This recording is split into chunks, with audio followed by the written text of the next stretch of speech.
Bonjour et bienvenue chez RT 2012 Expert. Aujourd'hui, nous allons voir comment réussir son étanchéité à l'air. Très simplement, on va voir des points basiques. Donc, le test d'étanchéité à l'air, c'est quoi? C'est un test qui intervient en fin de chantier.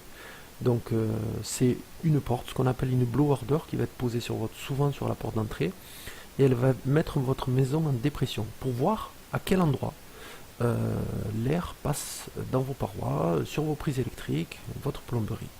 Voilà, donc on voit bien l'air qui sort à l'extérieur et on voit l'air justement entrant qui rentre par la toiture, qui rentre par les parois, etc. Donc tout simplement, comment ça va se passer?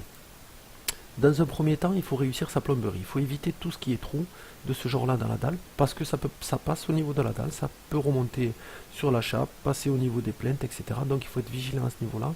Commencer à bien boucher tous les trous au niveau de sa dalle. Donc on peut les boucher comme ça avec du mortier, il n'y a pas de souci. Ensuite, une possibilité pour réussir sa plomberie, c'est son étanchéité à l'air au niveau de la dalle, c'est de passer sa plomberie avant et de couler sa dalle par-dessus. Donc ça, c'est un système qui fonctionne très bien et ça évite justement de laisser des passages d'air au niveau de la dalle.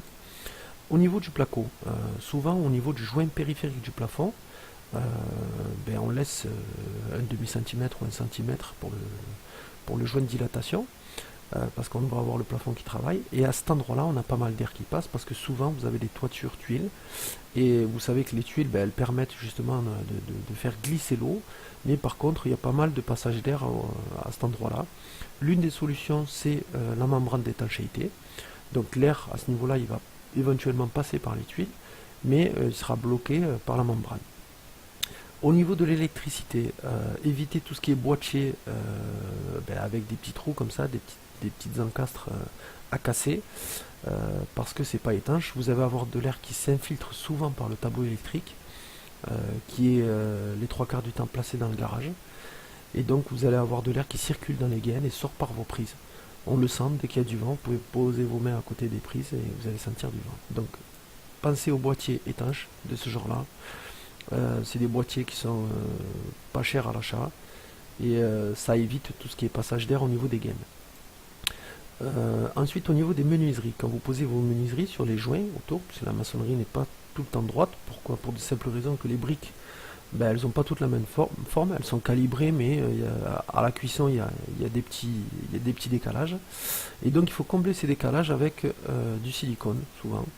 Donc, on pose du silicone tout le long de la menuiserie, à l'intérieur et à l'extérieur.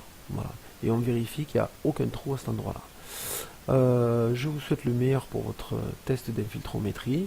Il ne faut pas en avoir peur, c'est pas très compliqué. Il faut juste respecter justement depuis le début du chantier jusqu'à la fin les précautions et éviter de laisser des gros trous dans sa dalle, dans son plafond, au niveau de ses prises électriques, au niveau de sa plomberie.